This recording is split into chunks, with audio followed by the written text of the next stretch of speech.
À Nice, le soleil a donc percé les nuages en fin de matinée, mais pas de promenade des Anglais, pas de baignade. Non, à Nice ce week-end, on reconfine pour tenter d'endiguer l'épidémie de Covid repartie de plus belle.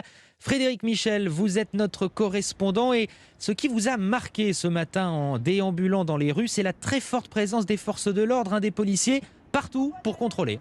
Oui, une présence très visible et dès 8 h du matin, premier contrôle à l'entrée de la promenade des Anglais. Bonjour monsieur, police municipale, contrôle l'attestation s'il vous plaît. Muni de son attestation de sortie, ce couple de Niçois est en règle. On a les enfants, on va faire les courses de bon matin avant qu'il y ait la cohue. Et confinement après à la maison. Richard Gianotti, le directeur de la police municipale de Nice. L'objectif de tout le week-end, c'est tolérance zéro. On contrôle le port du masque, on contrôle les attestations et après le couvre-feu, on sera présent également avec plus de 120 policiers déployés aujourd'hui. Sur la route, en patrouille pédestre ou à vélo, gendarmes, policiers nationaux et municipaux quadrillent le terrain. Peu d'infractions constatées ce matin.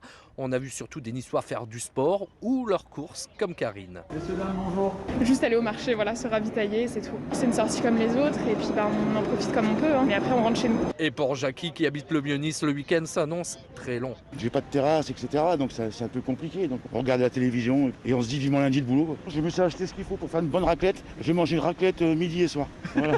Depuis hier soir, une petite centaine de PV a été dressée et une fête clandestine avec une vingtaine de participants interrompue dans un quartier niçois. Reste à savoir si cet après-midi, avec le beau temps, les habitants des Alpes-Maritimes respecteront ce premier week-end de confinement. Frédéric Michel à Nice.